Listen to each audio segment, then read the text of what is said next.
New legislation in Queensland is expected to be announced tomorrow as the state's youth crime crisis deepens. The announcement followed a forum organised by hundreds of people in Toowoomba last week over their concerns for their personal security. The Palaszczuk government is expected to introduce tougher penalties within the coming days. However, details on the plan are yet to be released, so that's expected to take place tomorrow in Brisbane. Meanwhile, opposition leader David Crisafulli, he's announced his three-point plan.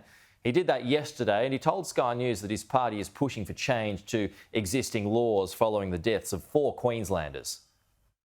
We're now at a situation where the government says they're going to table legislation, but they've refused to show it to Queenslanders. So we've proposed 3 changes that we think make a lot of sense. They're things that we could do immediately to make a difference.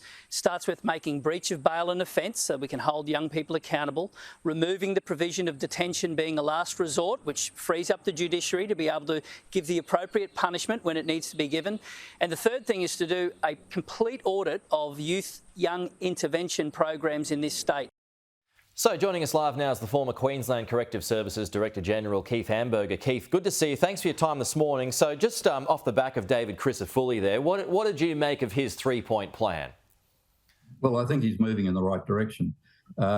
His first step was to remove bail. I just add something to that we have a reform model before the Queensland government that actually gets rid of bail. We don't need bail for problematic, difficult, dangerous young people.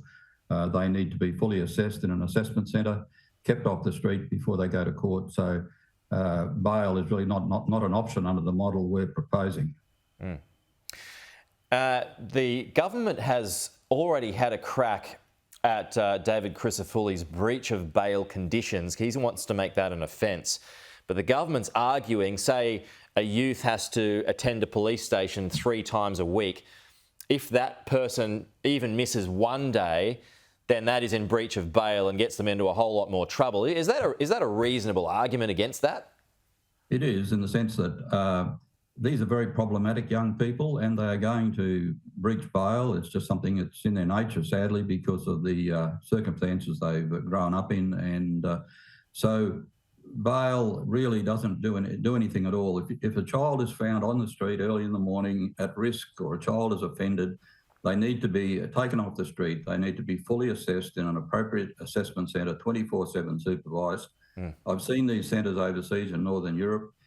They work. The child would typically be kept there for 3 to 4 weeks, and then a full holistic report would go before a magistrate, and then they would decide the next step. So we don't need bail at that initial point at all. We need full assessment of the child so that we can actually work out a proper approach to deal with the circumstances. Okay. So where should that assessment take place? In a secure assessment centre that's staffed by professionals, 24/7 supervised.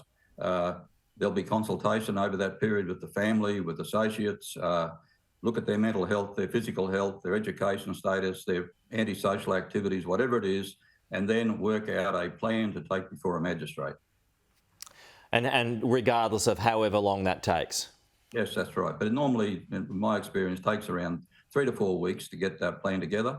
And then the magistrate, the child would appear before the magistrate with some of those professionals, with the family, and the magistrate then could make an informed decision about the next step. And that's very, very important, the next step, because at the moment, I've noticed that the opposition have come up with a point to unshackle the judiciary. Sadly, at the moment, the judiciary don't have the right tools to work with. All they've got is bail or detention centres that actually further criminalise the child.